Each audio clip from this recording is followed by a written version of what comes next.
Hello there, and welcome back. In this video, we're going to be laying down the foundations and fundamentals associated to hypothesis testing. So let's start off with what hypothesis testing usually starts off with, and that is a claim. So let's assume the claim is this, that the majority of a population, and let's assume that this population is well defined in terms of the context of this problem, is healthy. So the majority of a population is healthy, so that's a claim. So this claim could either fall into one of two categories and only these two. Either this claim is true or this claim is false. Now, in order to test this claim, in order to determine if it is true, false, likely true, or likely false, we first need to make sure that we understand what this statement, the majority of a population, is healthy, actually means. So what do we mean by the majority of a population is healthy? So we need a associated definition to work with in order to test this. So let's do a possible definition. So if the average systolic blood pressure of the population is between, let's say, 120 and 124 millimeters of mercury, then we call the population mostly healthy.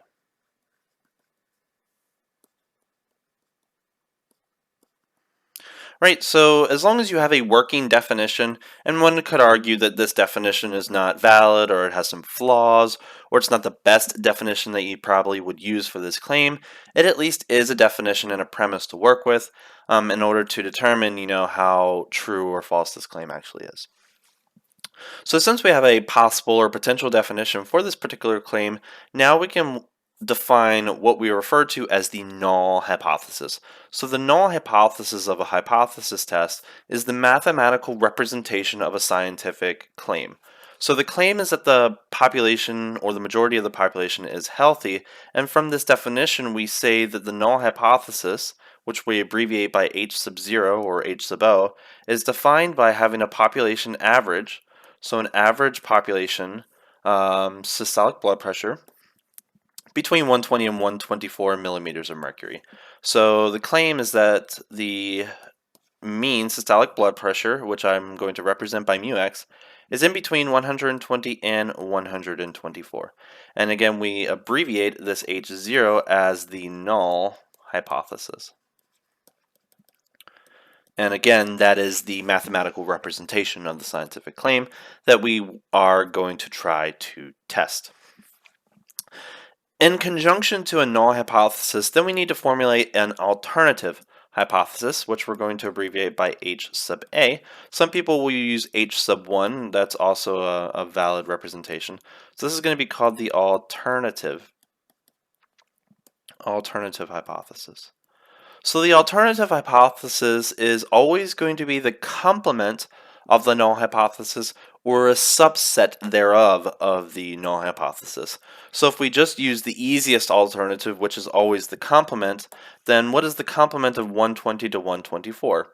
So that's going to be either mu x is less than 120 millimeters of mercury, or mu x is greater than 124 millimeters of mercury. So that is the easiest complement that you could choose. It's not, of course, the only alternative you could choose.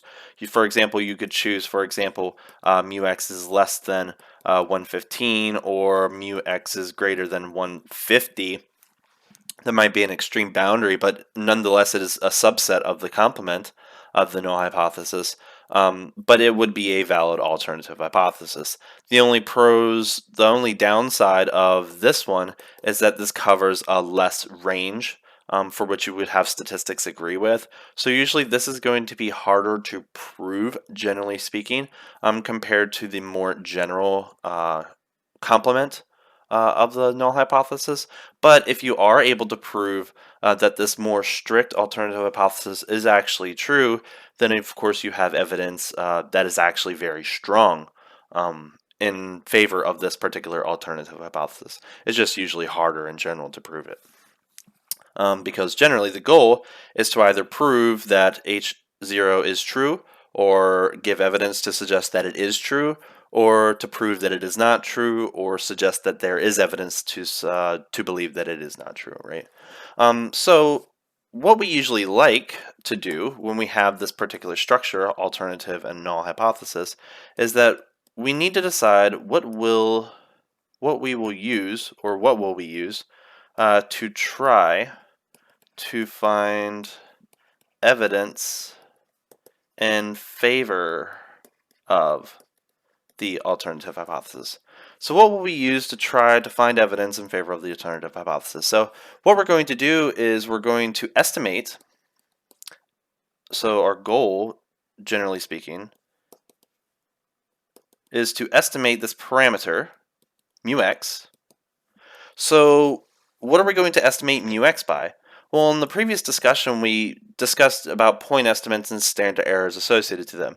So we know that one unbiased estimate of mu x, so a point estimate for mu x, is x bar, right? So what is this x bar? Keep in mind this is going to be the sample mean, so this needs to come from a sample. So in order to conduct a hypothesis test, first you need to state your alternative hypothesis that you're going to be using to test. You also need to have some level of confidence associated to this, which we'll discuss in detail later. And then you need to find a point estimate that you plan to study. Then you need to collect a sample, calculate that point estimate, and then do some stuff with that. So once we get our point estimate x bar, what are we going to do with it? Because clearly x bar is an estimate for this parameter mu x. So we can at least generally sketch out some conclusions that we get. So conclusion 1, if x bar is close to mu x, then, so keep in mind, actually no, if x bar is close to mu x sub 0, because I don't want to use mu x. So you should try and figure out why that is. Keep in mind, mu x is a parameter that we will never know the value of. But mu x 0, this is actually the claimed value or values of mu x. Because remember, the claim for the null hypothesis is that 120 is less than or equal to mu x is less than or equal to 124. This does not mean that mu is between 120 and 124. It's saying more so I believe, or somebody else believes, that it's between 120 and 124. So if x bar is close to or approximate to the claimed values of mu x, therefore if we get an average that's close to 120, or get an average close to 124, or get an average close to, say, 122, 121, or 123, then what can we say? Then we have evidence to believe, so we have evidence to believe that H0 is true. So does that mean we should accept the null hypothesis? Generally speaking, no. The more proper conclusion is to fail to reject the null hypothesis. Now, in some circumstances, if you fail to reject, you may possibly accept the null hypothesis, but that is not necessarily true, needed, practical, or useful in some cases. Because just because you have evidence that agrees with something, it doesn't mean that it's true. And of course, there's some discussion of type 1 and type 2 error that we're going to briefly discuss shortly. But generally speaking, when you have evidence to believe that the null hypothesis is true, generally speaking, we should be failing to reject it, not necessarily accepting it. So that's case 1. So what's going to be the second case? So the second case is if x bar is not approximately equal to the claimed value of the parameter that we're trying to estimate. Then in this case, we're going to be rejecting the null hypothesis. So when we reject the null hypothesis, generally we have evidence to believe that the null hypothesis is false, because we have evidence to believe that the alternative hypothesis that we are testing is true. Now, there's a couple things that need to be clarified here, because what do we mean by approximately equal to each other? So we need to answer the question, well, how close is close? And if it's not approximately equal to, we also need to answer how far is far. Because our boundary points are 120 and 124. So what if we get 119.9? Is that really that far from 120? I mean, most people would agree that, 5 is far from 120, but what about like 118 or 125? Is that far from the upper boundary 124? I mean, clearly 500 million is bigger than 124. Nobody probably would argue with that. But what about the values sort of closer to 124? So we sort of need to establish some unbiased measurement of how far is far and how close is close, and that's going to be called the margin of error. So let's briefly go into the discussion of how we actually construct the margin of error and what it is calculated by, and sort of how that goes into this conclusions of hypothesis testing. So in continuation of that example, if we were to get any value that is between 120 and 124, if we get any value in this particular region, then we have evidence that sort of agrees with the null hypothesis claim, mu x sub 0. Now, if we get a value that is slightly above 124, well, it sort of agrees with the null hypothesis. And if we get a value sort of slightly less than 120, then that sort of also agrees with H0. So we technically need to include some region slightly outside of the boundaries of the claim to sort of give us some room for error. So this region is actually called the margin of error. Some people will call it epsilon. So we have epsilon on the bottom and we also have epsilon on the top. So this is a margin of error as well.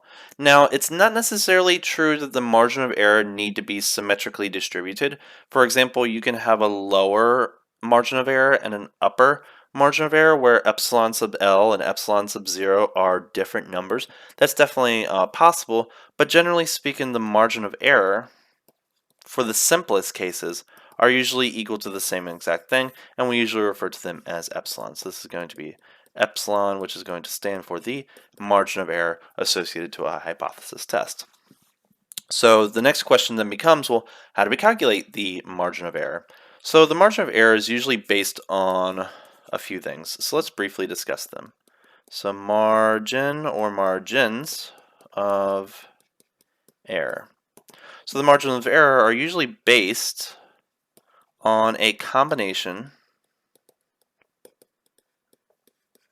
of these few things. So the very first thing that you should be basing your margin of error on is the standard error for your point estimates. So the standard error for your point estimates. So keep in mind, let's take, for example, let's assume we're trying to estimate mu x. So we're going to be estimating mu x with x bar. So remember that the standard error associated to using x bar as a point estimate for mu is equal to the standard deviation of the population divided by the square root of the sample size. So if your sample size is really large, then the standard error associated to this point estimate is going to be really, really small, and ideally closer and closer to 0. In some cases, though, the standard error of the estimate for x bar can actually be fine-tuned.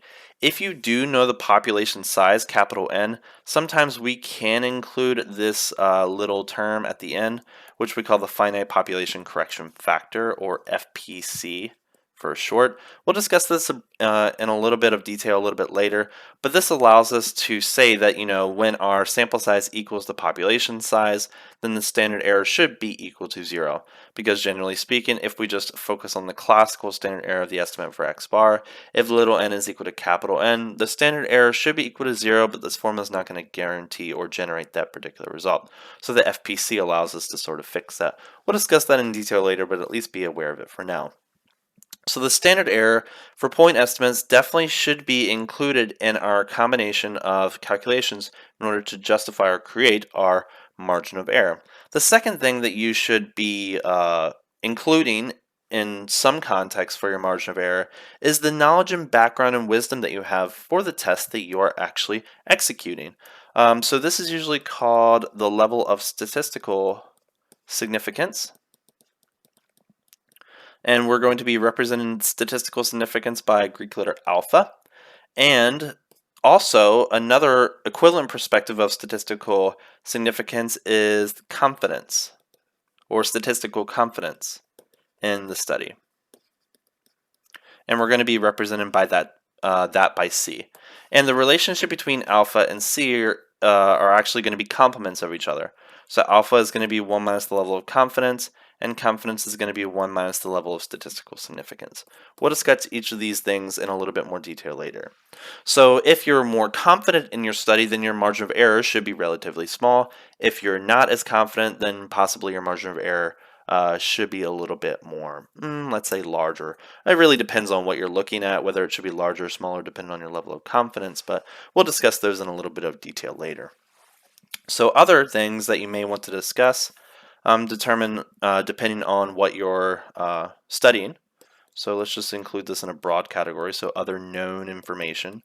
For example, if we know the population size, then we should be including that somehow in our test. Maybe there's a little bit of skewness that needs to be addressed, so that should also be included in your margin of error.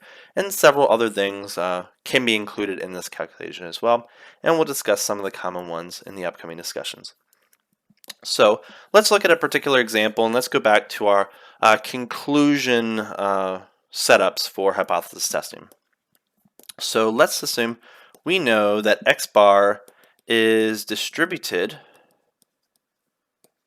according to a normal distribution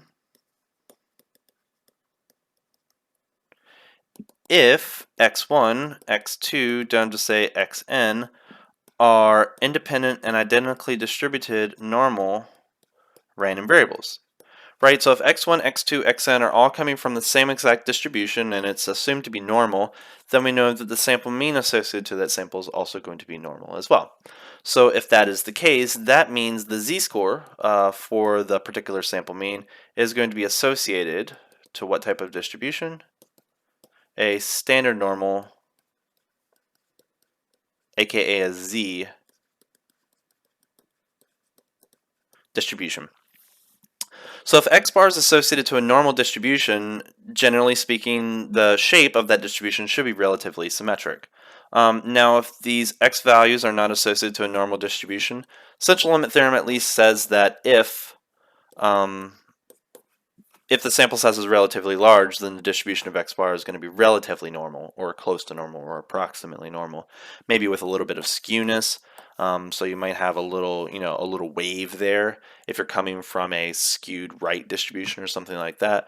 But generally speaking, if we're assuming this to be normal, then the distribution of x bar is going to be normal as well. Right?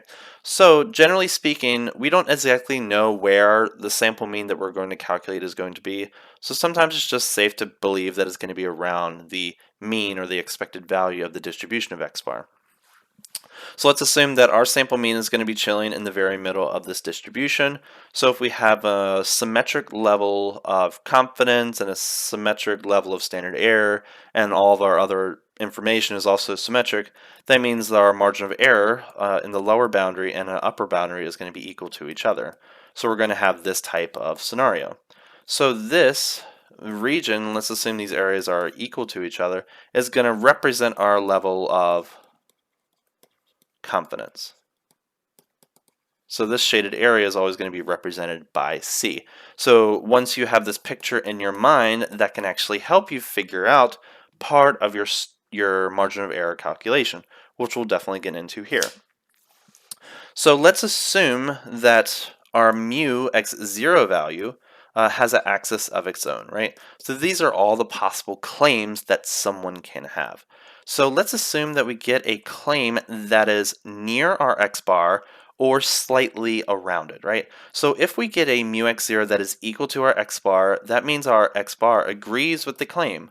So if our x bar is equal to the claim, that means we're going to fail to reject.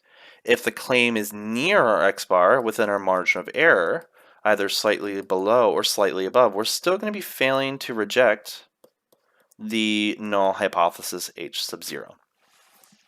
If it falls outside of this region, so if the claim is slightly above, or not slightly above, but significantly above our point estimate, that we're going to be failing, or not failing, but rejecting the null hypothesis. So rejecting the null hypothesis, because if our claim is more significantly above our point estimate, that means we have evidence to believe that the true parameter is actually lower than the claim. And if we have a claim that is down here, right? So that means the claim is significantly lower than our point estimate.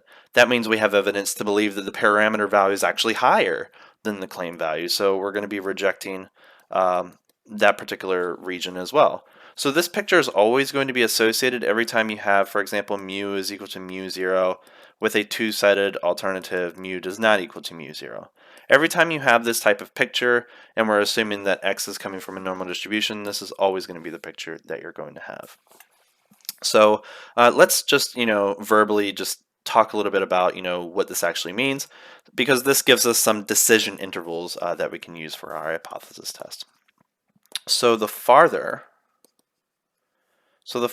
mu x 0 is from the decision region, the more evidence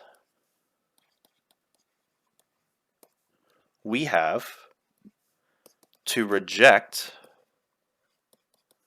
the null hypothesis, right? And believe, and the more reason to believe that the null hypothesis is indeed false. Now, just because we're rejecting the null hypothesis, that does not mean that the null hypothesis is false. If we're failing to reject the null hypothesis, that does not necessarily mean that the null hypothesis is true. The only way that we can guarantee that the null hypothesis is true or false is if we actually know the parameter of the distribution. So if somebody says that, the mean is equal to 5, and we somehow get a hold of the parameter and actually find that mu is equal to 6, then since the claim value of mu is 5 and the actual value of mu is 6, since these do not agree, that means H0 is false, right? So if we have been rejecting the null hypothesis all this time, that's a really great thing. So then we have a brief discussion of errors in our calculations, because it's possible to fail to reject something that is false, and it's possible to reject something that is true. So what is the rigorous mathematical and statistical perspective of how we can actually define what we call the type 1, the type 2 error, and their corresponding complements? So let's just take a moment and look at those things for a moment. So let's briefly summarize some of the principles that we've been talking about so far. So generally speaking, what we're doing is using a point estimate, for example x bar, as an estimate for some parameter, in this case mu x. So hopefully this point estimate that we're choosing is a good and unbiased estimator for this parameter that we're actually trying to test. So when we're actually conducting a hypothesis test, we're actually obtaining evidence for the actual value of the parameter, which is indeed mu x. But generally speaking, we do not know what the value of mu x is. But maybe someone else knows, or maybe someone else has actually studied this population in very, very detail. Therefore, there's some claimed value of mu x, which we call mu x 0, that exists in the world. So when we're actually doing a hypothesis test, yes, we're actually obtaining evidence for the actual value of the parameter mu x, but in turn, as a consequence, we're actually trying to provide or construct evidence in favor or against the claim value of the parameter mu x 0. So yes, when we are actually doing a hypothesis test, yes, the goal is to reject or fail to reject the null hypothesis, but keep in mind of the bigger picture that is going on here. We're actually trying to find out what the value of mu is, and since we're actually trusting our point estimates and our estimations and our samples from the populations, our goal actually should be to find the value of mu, or sigma, or p, or rho, or whatever parameter we're actually trying to estimate here. Just the claimed value is just an intermediate step in the conversation. So there's 3 characters in this conversation. So 3 characters in the conversation of hypothesis testing. These characters are 1, the parameter to the parameter's claimed value, and lastly, the statistic that we're using to approximate the parameter and hence allow us to reject or fail to reject the parameter's claimed value. So let's assume that we conduct this hypothesis test and everything is wonderful. So let's just recap what we've done here. So suppose the populations we are sampling from are actually normal distributions. So if the distribution we're sampling from is normal, then the distribution of x bar is going to be normal as well, right? So this is the distribution of x bar, right? So this is the xn, x bar distribution, right? So this distribution is going to have an associated variance and mean. So its mean is going to be mu x bar, and its variance is going to be sigma x bar squared. We already have values associated to it. So this mean is going to be centered around mu x bar, which hopefully is equal to mu x, at least in terms of approximations. And this is going to represent our region of confidence, right? So there's going to be some, so this is going to be equal to x bar for our sample. Let's assume that it's in the middle. Then we're going to have some margin of errors chilling around it. So x bar plus epsilon, x bar minus epsilon, and this region is usually what we refer to as the region of confidence. Is this actually the distribution that we're sampling from? The answer is obviously no. But the true distribution could be somewhere, let's draw it here. Right, so let's assume this is actually the distribution. So this is the distribution of x, right? The population, or the distribution of the population p. So what is in the very middle of this distribution? So that's going to be mu x. So if we're drawing from a normal distribution, that means this distribution here is, of course, normal by assumption, and it's going to have a mu x and sigma x squared. Usually we have no idea what these values are. If we did, then we wouldn't have to do hypothesis testing about it. So let's look at our claimed values. So there's our statistics. There's our parameters chilling in the same exact world, even though we don't know where that is. We technically don't know what this shape looks like, generally speaking. And then we have another dimension, or for our third character, the claimed value of mu, right?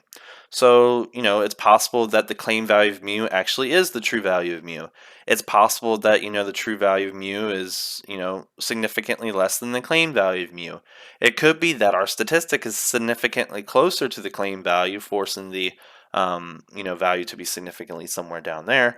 But nonetheless, the only thing that our decision region is based on is our statistic. Our statistic guides our hypothesis test. You get a different statistic, you get a different conclusion, possibly, or definitely a different strength in your conclusion. So regardless of whatever this value is, if the claimed value is within these boundaries, then we're going to be failing to reject the null hypothesis. If the claimed value is beyond it, we're going to be rejecting the null hypothesis there, and we're going to be rejecting the null hypothesis there. So let us look at a little chart to sort of summarize these perspectives. So these are, of course, probabilities, at least in regards to what we've assumed up to this point. Right, so we're going to have rejecting the null hypothesis and then failing to reject the null hypothesis, right? And so let us assume, for the sake of conversation, that H0 is true, right? So these are our predicted conclusions, and then up here is going to be our actual realities of it. So either H0 actually is true, or again, H0 is actually false. But usually we do not know that H0 is false, so we can only determine this column, only able to know if false, if parameter actually known. Parameters are actually known. Right? So, what is the probability of rejecting the null hypothesis provided that the null hypothesis is true?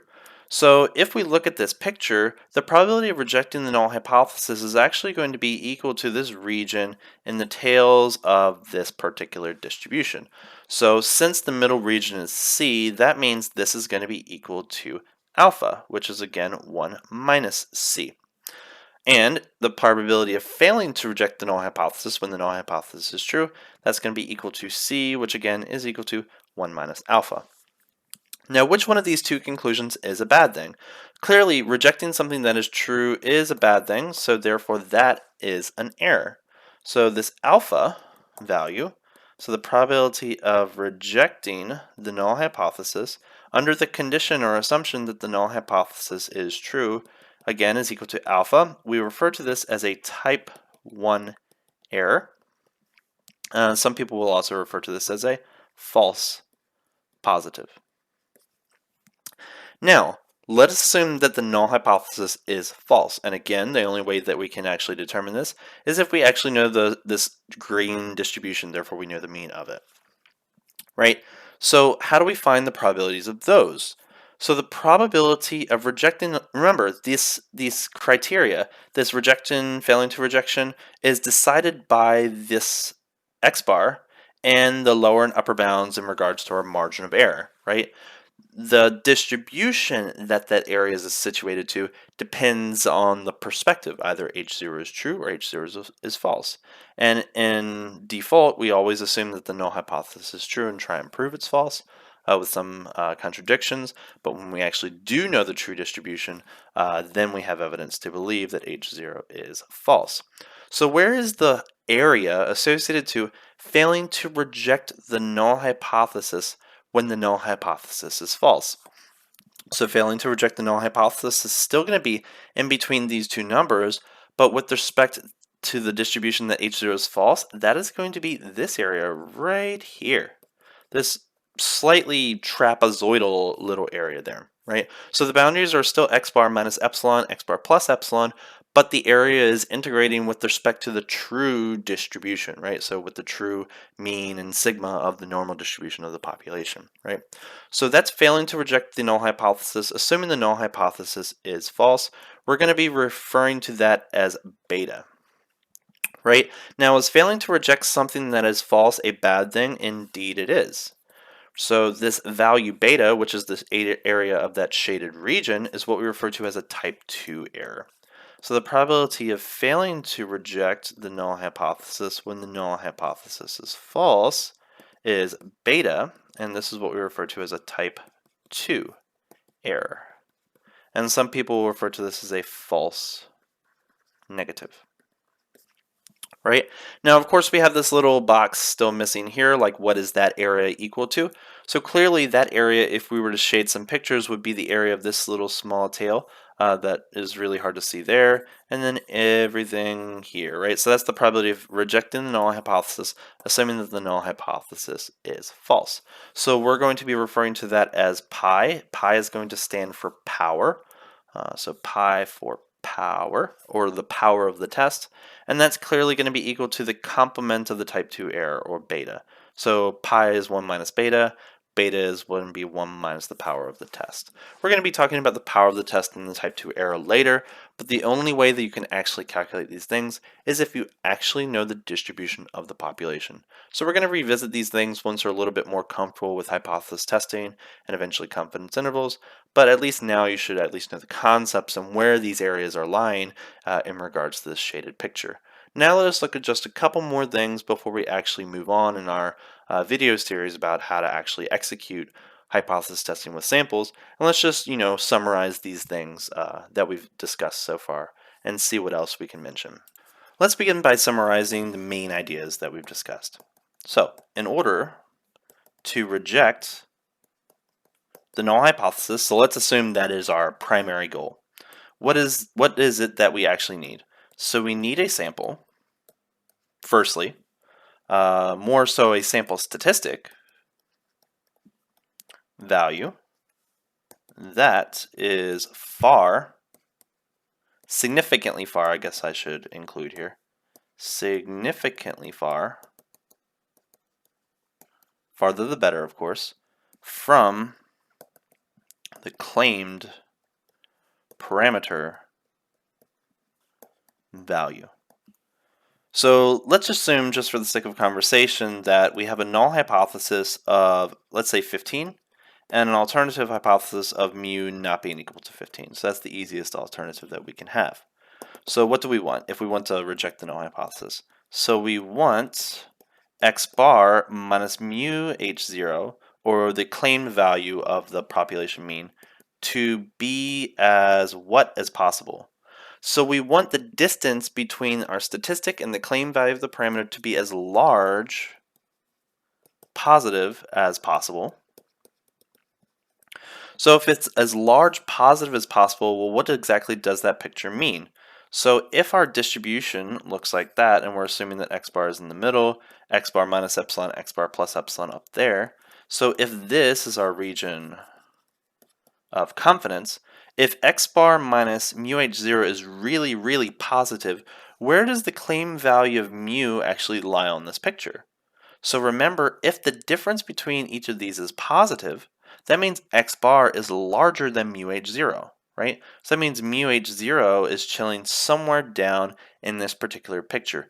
Be very, very careful on the picture and the direction you are drawing these, because it's very, very easy to get them backwards. But keep in mind, for our two-sided alternative, we don't really care whether it's significantly positive or significantly negative or less. So either one of these directions is perfectly okay. So we either want x bar minus mu h0 to be as large positive as possible, or x bar minus mu h0 to be as large negative as possible. Right? So if it's as large negative as possible, so again, let's draw our picture, and let's assume that x bar is in the center of this distribution, x bar minus epsilon, x bar plus epsilon. Again, let's assume that this region is equal to C. So if this object is negative, that means mu h0 is greater than x bar. So in terms of this particular scenario, that means mu h0, or mu 0, is chilling somewhere in the upper tail of this distribution. So as long as mu h0 is significantly higher than x bar, implying that x bar minus mu h0 is negative, or mu h0 is significantly less than x bar, implying that x bar minus mu h0 is positive, then we have evidence to believe that the true value is either significantly greater or significantly less than 15. Right? Now, it's not necessarily true, again, that I mentioned that we choose a two-sided alternative. So what would that particular picture look like? So let's just take a brief look at that, and we'll revisit one-side hypothesis testing a little bit later. So what if this alternative is one-sided? Right? So let's assume that the claimed value of the mean is 15, but let's assume that we truly believe that the actual value is bigger than 15. Not necessarily less, but let's assume that we truly believe that it's going to be significantly bigger than 15, right? So how does our picture actually work? So if that's true, that means we want x bar minus mu h0 to be as what is possible. So what are we trying to prove? Well, we're trying to prove that the true value of the mean is greater than 15. That means once we get our statistic for x bar, do we want x bar minus 15 to be really positive or really negative? So in this particular scenario, we want x bar minus mu h0 to be as large positive as possible only. Right? Because notice we're choosing a one-sided alternative here, therefore the negative version of this does not apply to us and actually is against us, right? So in terms of that picture, what do we actually have? So we want this particular thing to be as large positive as possible. So again, x bar is going to be chilling there. We're going to have x bar minus epsilon here, x bar minus epsilon here. Now, our shading is going to be a little bit different. Because keep in mind, we want the value of our statistic to be as large as possible. So if x bar minus mu h0 is as large as possible, that means this value mu h0 is going to be significantly down here. And we're only going to be rejecting it if x bar minus mu h0 is large positive, not large negative. Therefore, the shading of this particular region should be something like this only, right? So the shading of C, so the integral from, let's call this, let's call it, I don't know, z sub c. So the integral from z sub c up to infinity of whatever distribution we're integrating should be equal to our region of confidence, right? So this is going to be a right-tailed test, as some people will refer to it. Or some people call it a left-tailed test in terms of the alpha. Make sure you're in the right literature in terms of interpretations. So that would be your one-tailed hypothesis testing perspective. Now there's a few questions that you could ask yourself here. Are there advantages or disadvantages associated to choosing